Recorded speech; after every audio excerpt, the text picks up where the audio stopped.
try and break some of those assumptions today and discuss why the price of the products that you sell can make all the difference. This shift could redefine your approach to e-commerce entirely. Understanding this difference is crucial for your success. And simplifying your business can also boost your profit. And if you just miss this single step, it could lead to so much unnecessary pain down the line.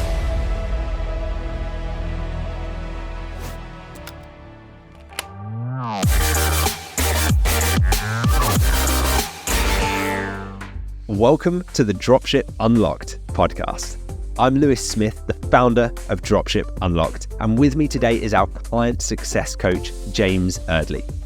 When we're not recording podcast episodes or running our own e-commerce businesses, you'll find us helping aspiring entrepreneurs launch their own high-ticket dropshipping stores.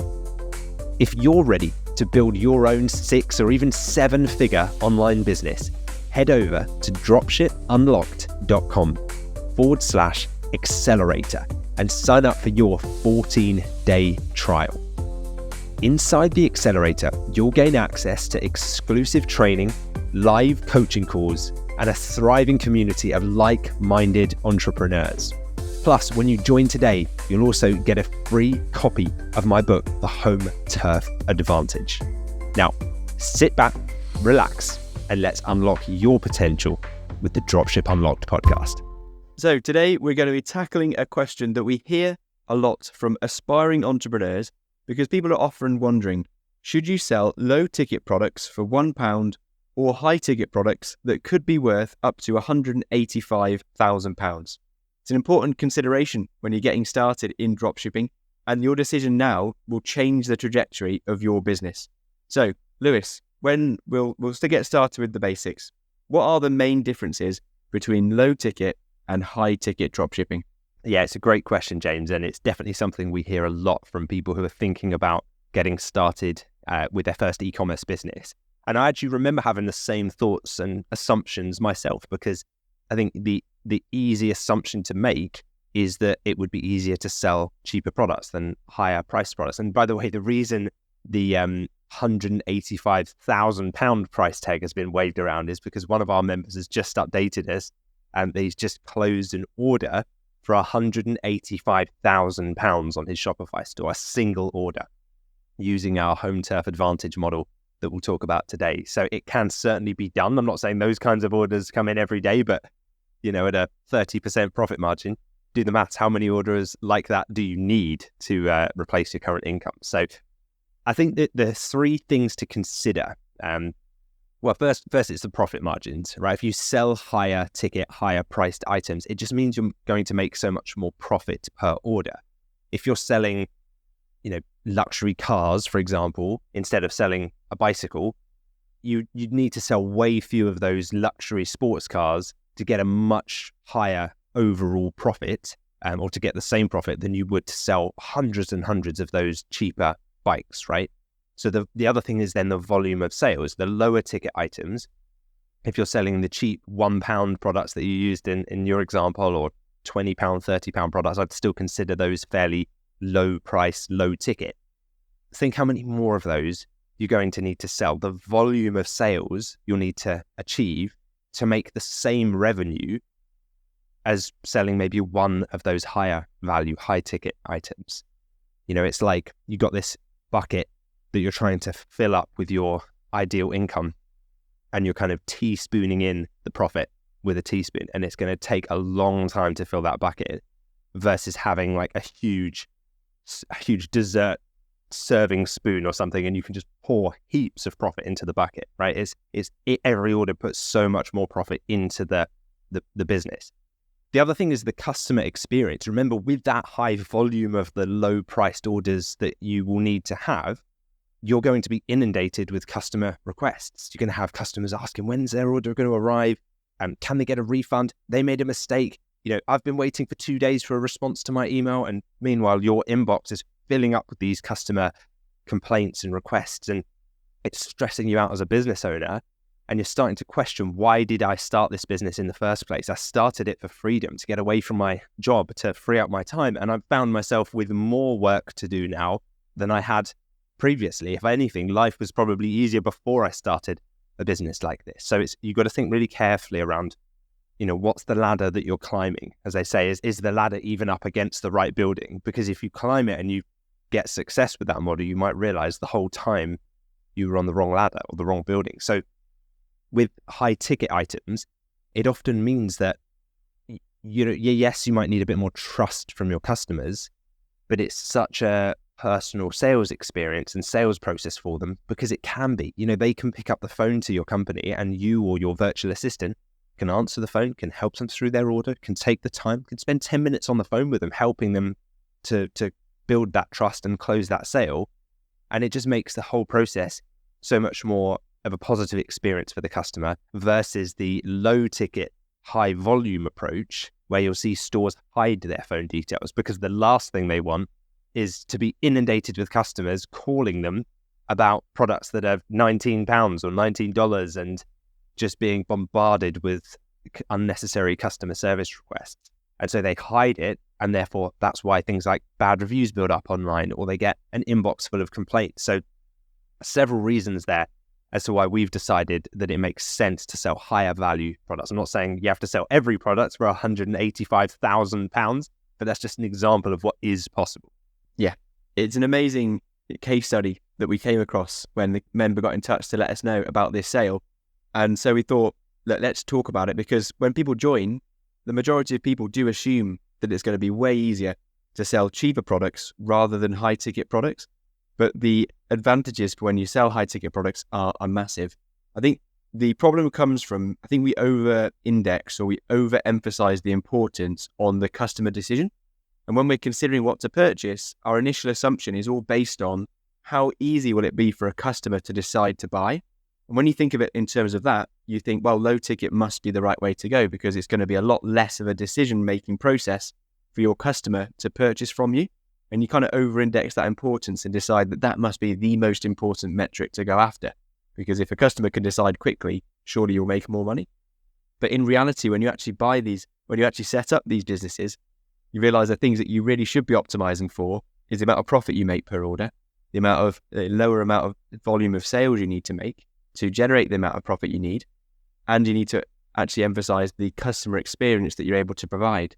And to shatter the myth as well, what I found out is that selling high ticket items versus low ticket, customers can still be just as demanding and still put just as much thought into purchasing a £20 or £30 product as they do for higher ticket items. And that only happens when you get into the niche, you start selling products. And when I was selling low ticket items, I was still really being hounded by questions about the product, even when it was very cheap. So you might get a nasty surprise if you go into low ticket, thinking that customers are just going to be making these impulse decisions, sending you money without asking you questions. It just wasn't the case when I went into it. So you have the choice now, and you're kind of, but we're cluing you up now more so on the operational side of things, having both of us done low ticket versus high ticket. And yeah, the admin side of things, the operations of running these businesses is a big part of the decision. So Lewis, from your experience, how does the admin work differ between selling low ticket and high ticket products? Yeah, the administrative differences can be so vastly different between selling lower priced products and selling higher priced products. So a few things to consider. Certainly the lower admin tasks, high ticket products, higher price products typically involve fewer transactions overall. Yes, you might need to occasionally answer the phone to a customer, because if they're about to drop a £10,000 order on you, they might want to know that you're a real company and that you're a real human, and that's okay. Remember, it's not that you, the business owner, need to be the one on the phone or answering the phone. We show you how to hire team members, virtual assistants, even call answering services where you can outsource this stuff for a few pounds per phone call, or a few pennies per phone call in some cases. So it doesn't take up any more of your time, but it means overall the admin burden on your company is dramatically reduced, because you've got one order to fulfill for £5,000, £10,000, £185,000, right? And it doesn't take that much more to fulfill on an order like that because essentially we are just passing that order on to the supplier, taking our markup, buying it at trade price, selling it at retail price. The supplier then fulfills the order, and it's it's nice and simple. It's a bit like how we run the company here, Dropship Unlocked. We are under no illusion. We are a premium provider in this space. It's why we're the top rated on Trustpilot and Google in the UK at what we do. It's why we are the top mentorship program for what we do. There are others out there that are cheaper, of course, but one of the things that it allows us to do by being a premium provider is, like, recently we held a private dinner for our members that had reached level 7 in our community. So really, like, members that have provided a lot of value to others. We hosted a private exclusive dinner at a Michelin star restaurant in London, and we all got together. Like, you can't do that if you're selling cheap courses to thousands of people and paying no real close attention to their success and their journey. So it's the same kind of thing. Like, we run the e-commerce businesses like this, and we also run the training business like this, because it just means that we can offer more to every customer that decides to invest with us. The other thing is, with the e-commerce side of things, since you're dealing with fewer sales, if you're selling higher priced products, managing returns is also really simplified with higher ticket items, because you can keep track of a few easy return requests that might come in over the course of a month. If you're making, 100 sales a month, you might have 3 or 4 returns that need to come through. And that's just the nature of doing business. Anyone that tells you you'll never get a return request has never run a business like this. You will at some point. A customer orders the wrong product or the wrong color or the wrong size, or it arrives broken, whatever that may be. It's so much easier for us to manage that easy return process, because the types of suppliers that we work with are high quality. They'll accept the products back. They'll deliver a new product. If it's a change of mind order, the supplier will usually take it back and either credit you or just refund you if the item is in a resaleable condition. So you just mirror those terms on your own website to ensure that you don't get caught short with that one. But yeah, it's just a much more streamlined process. Higher ticket items mean that you can have deeper relationships with customers, and it just simplifies communication, makes your business easier to run, but also makes customers' experience so much better. Yes, exactly, Lewis. And that decision that we make up front on selling high ticket products allows us to enter a business that has a lot less of these admin concerns and hassles. And when I think back to it, to really have a very profitable low ticket business, you have to be a real great operator, because you're going to be dealing in hundreds of customers a week, thousands of customers a month, and thousands of orders to fulfill. This is going to turn into tens of returns to deliver and work on every single day. And to have this level of business for a low ticket store, I believe it helps to have some level of expertise in running e-commerce businesses. And actually starting with high ticket, you don't have to be such a high operator, such a high level person of running businesses and managing all of the different moving parts that would happen when you're dealing in hundreds of orders with a low ticket store. So let's really dive into now this common misconception, Lewis, about what most people get wrong about selling high ticket products. What do you think most people get wrong when they're considering selling low versus high ticket products? Yeah, there are a few main misconceptions. I guess misconceptions is probably the best term for this, because there are just things that it's easy for us to think initially, but then once we see the facts, we realize that perhaps we need to rethink. So the first is that it's harder to sell expensive products. Many people believe higher priced items are just harder to sell, but it isn't true with the right approach. If you've got the right strategy. So say for example, there's a £20 Oasis poster that, for the band, right? And it's on it's in a shop, and I walk past it and I see it. Okay, I might buy that. I might look at it and be like, well, yeah, I used to like that band growing up. Maybe I'll maybe I'll buy it, maybe I'll not. My brother contacted me the other day and said he's just managed to get tickets for Oasis in the queue for their reunion tour. Would I like to buy one? Like, he's just been accepted. He's on the checkout. Do I want one? And it was like a couple of £100. For me, it was an immediate no-brainer. I was like, yes, absolutely. The live experience, even though it's a few £100 instead of £20, the desire around the product made the price point almost irrelevant. If anything, I was way more interested in buying the higher priced version, i.e. the live experience, the real thing, than the kind of cheaper alternative poster that, may not be that appealing. So I think that's the thing. You've got to put it in context. What are they buying, and do they need or really want the item? Because if they do, then the price won't be a barrier if you're serving a hungry market. The other misconception, and we can use this same example actually, is the need for expensive marketing budgets that people think you have to have when you're selling higher priced products. People often think you need these huge advertising budgets, because why would anyone buy a high ticket product from you unless you were pouring money into ads? Well, I'm pretty sure that for the Oasis tour, they didn't advertise a penny on that, because as soon as they mentioned that it was happening, people were flooding to buy those tickets, right? And so it's the same approach with the way we can market. Like, yes, we will be spending some money on ads, but we can be very strategically targeting the people who we know are already interested in the thing that we're selling. So it's like investing in a really well-placed billboard. When I drive to the gym sometimes, just before I get to the gym, there's this kind of cheeky hotel that have obviously put up a little banner on the railing, like pedestrian railings, that says gym this way, and there's an arrow. And it's not the gym that I'm driving to, which is kind of the main, more premium, high-priced gym. They're trying to divert people who they know are probably going towards the gym to a cheaper alternative on the way. They've placed that advert in a very strategic place, and they know that they're serving a hungry market who are probably going to that gym being like, oh, why do I pay so much? Like, it's so expensive to go there. And then they see an alternative right at the right moment where they're in that decision making. That's what we do with e-commerce. We can show, so people who are searching, where do I find, where do I buy a barbecue online?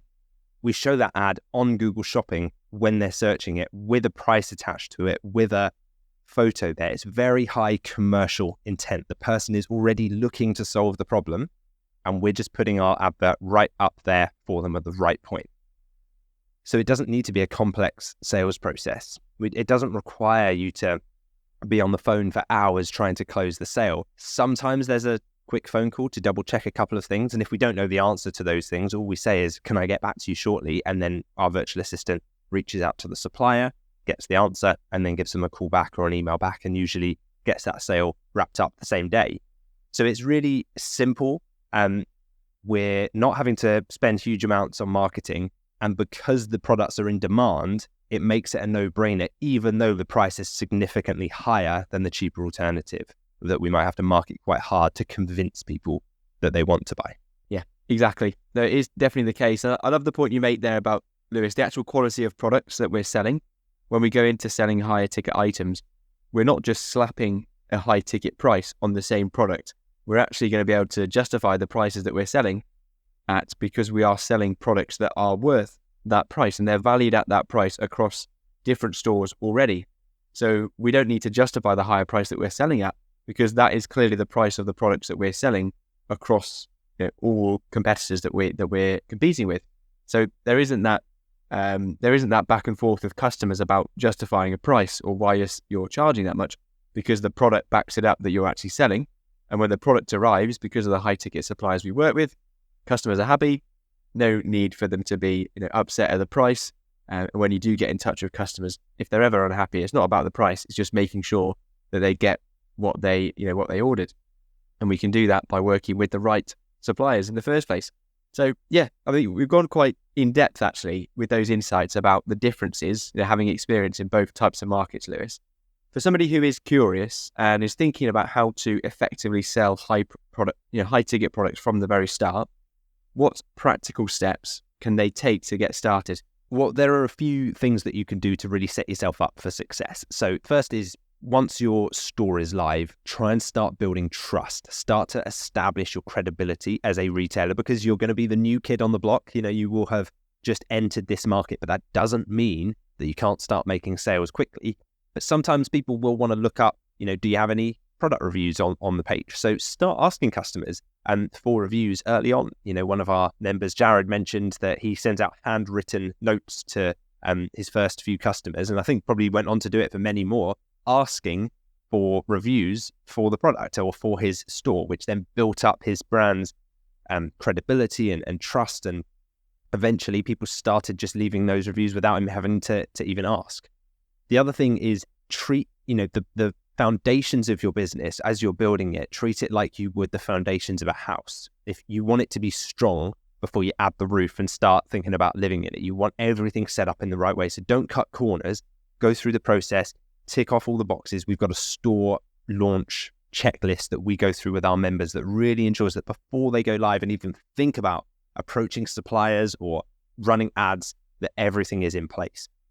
The other thing is you want to have a look into kind of the art of persuasion when it comes to e-commerce. Invest some time in understanding a bit more about sales psychology and how to engage potential buyers effectively. There are some key things and levers that we can pull on our e-commerce stores to just ensure that we are pulling all the right psychological levers and pressing the right buttons at the right time to ensure that that process feels smooth for customers, but also that they're just working their way through it and that they, it gets them off the fence to buy rather than just kind of thinking about it and then shopping around elsewhere. Once you are ready with your store and all the right trust factors and urgency factors are in place and everything's there in line with sales persuasion, make sure that you've got high quality suppliers being signed up to ensure that you partner with reliable suppliers who can support your high ticket offerings that you want to sell to your customers. Make sure that they're in demand. Make sure that these are brands that people are already searching for. Because remember, when we're running ads, we don't want to be convincing customers that they want to buy. Instead, we just want to be serving the customers that are already looking to buy. Much easier that way, much lower cost for you in terms of marketing. If you want a deeper dive into the supplier aspect, because I know many people say, well, how do I find these suppliers? How do I sign UK suppliers who can offer next day delivery to customers? I'd recommend checking out episode 81 of the Dropship Unlocked podcast, which is called How to Find Premium Dropshipping Suppliers. Yeah, great plug there, Lewis, because it is a big part of how we build these businesses is by signing the premium dropshipping suppliers that are selling high ticket products. So it's like the next logical step. Once you decide that you're going to sell high ticket products, you need to think about where you're actually going to find these suppliers. And a real foundational step to sign high ticket premium suppliers is to have the right foundations in place for your business. So having your own company formed in the country that you operate is a great way to show trust signals to suppliers that you want to work with.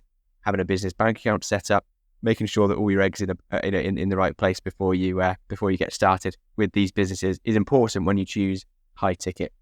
So somebody that's eager to get started, they're keen to make these orders up to £185,000, which is currently, I believe, the record for the largest order from one of our members.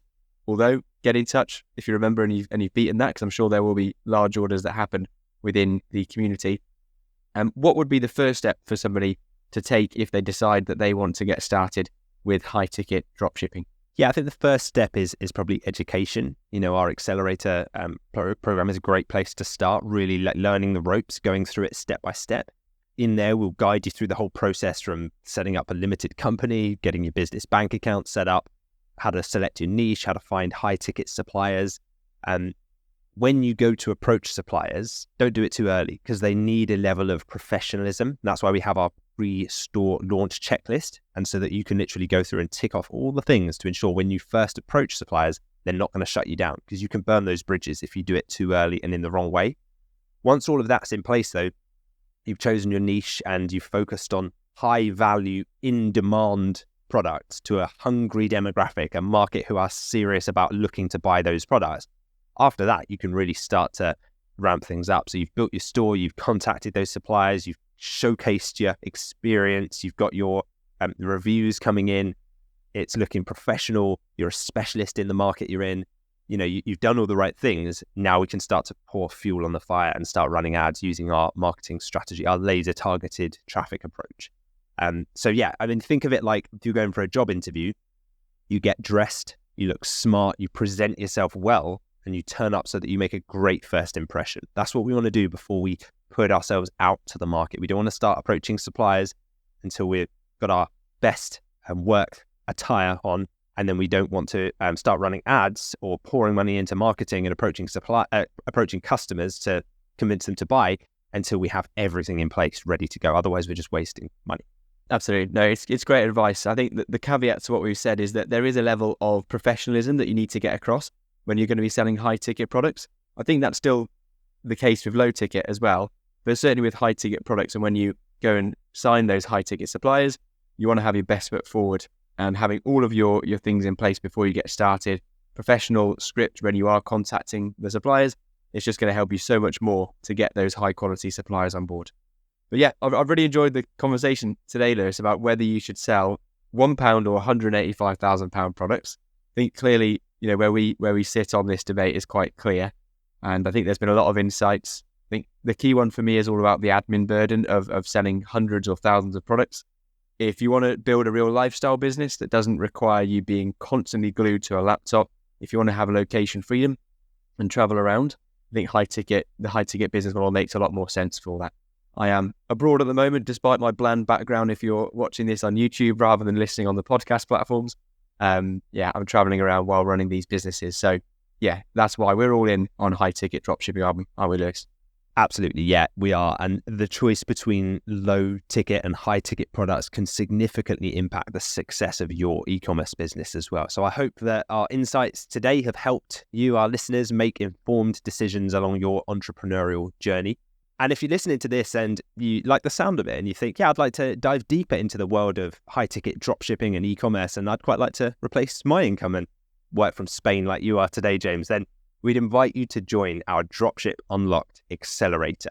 So if you're serious about building your e-commerce business, head over to dropshipunlocked.com/accelerator and get started with a trial for 14 days. Check it out. Come and have a look around. It's a great community. You'll get access to so many amazing resources, training, a supportive community to guide you on your journey. And remember, every great entrepreneurial venture begins with a single step. So take that step today. Are you enjoying the podcast? We'd love to hear from you. Leave a comment or a review and we might feature it in an upcoming episode. And for detailed show notes and resources, visit dropshipunlocked.com/podcast. If you found value in any episode of this podcast, please could you take just 10 seconds to leave us a quick 5-star review on your favorite podcast app? It helps us more than you can imagine.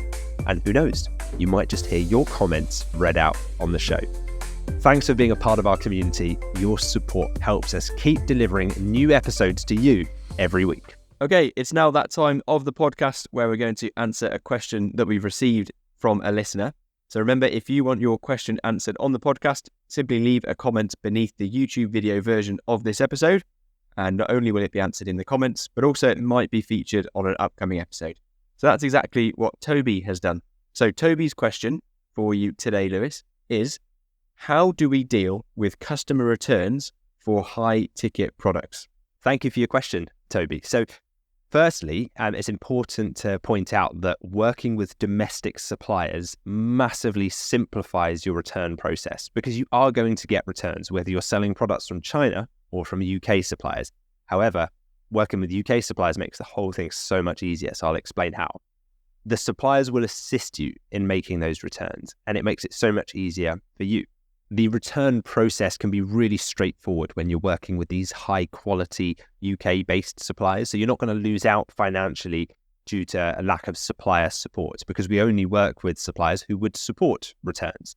Now, returns shouldn't happen often because one of the things we do is we screen to only partner with high quality suppliers. So that ensures that the suppliers are checking their products. They've got high quality control checks in place before the products even go out. So massively reduces the likelihood of any customer dissatisfaction or complaints. But what we can also do to protect ourselves as retailers is align our return policies with those of our suppliers. So returns are only processed when we receive a refund from suppliers. So it just ensures that we're not left out of pocket. We liaise with the supplier, we check that they're happy for the return to come back to them.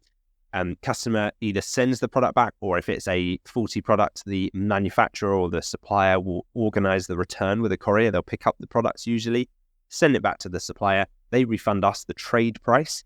We refund the customer back the retail price. And because it's in the UK, it can happen within like a 24-hour time period. It's really simple. Just ensure that you keep your customers informed about the return process along the way, just to maintain that high level of trust. And actually, if you deal with a return request correctly, it can end up with a great customer overall experience and even customer reviews. You'd be surprised how many customers are just delighted with how easy the process was, even when something went wrong. So try and wow them with your customer service and the experience that they can get, and show how it's worth working with you and buying from you in the future instead of going to a competitor that might be sourcing their products from abroad. Exactly. Yeah, thank you, Lewis. And thanks for your question, Toby. The key is that we're working with suppliers who are already operating and returning, have a returns process in place, so we can just immediately get ourselves onto that process that's already in place. Okay, so we'll now highlight a recent review that we've had in for the podcast as well. So a big thank you to Ian Britton for sharing your thoughts. And Ian Britton 1196 said, "I'm locked, stocked, and ready to rock." Thank you, Lewis. Golden stuff. Golden stuff. Fantastic. Well, thank you very much for your review, Ian. It means a lot. I'm very glad to hear that you've been enjoying the podcast and that you are locked, stocked, and ready to rock. That's the aim of the game at the Dropship Unlocked podcast. If you found value in today's discussion, like Ian, then we'd really appreciate it if you could leave us a review. It only takes you a few seconds, but it means the world to us, and it just helps us keep this podcast going strong. We're always looking to hear your thoughts, and we might even feature your review in our next episode. Thank you for joining us on this episode of the Dropship Unlocked podcast. We hope you are leaving with new insights and inspiration to fuel your entrepreneurial journey. Now, if you're looking to kickstart or even accelerate your e-commerce business, head over to dropshipunlocked.com/accelerator and sign up for your 14-day trial of the Dropship Unlocked Accelerator. Not only will you receive a free copy of my book, The Home Turf Advantage, but you'll also get access to exclusive training, live coaching calls, and our supportive and amazing community of entrepreneurs who are all building successful businesses just like you. And don't forget to hit that subscribe button for more episodes packed with strategies, tips, and success stories. Plus, if you enjoyed this episode today, a 5-star review would mean the world to us, and you might even get a shout out on the next episode. Thank you for choosing to spend your time with us today. We can't wait to bring you more insights on the next episode of the Dropship Unlocked podcast.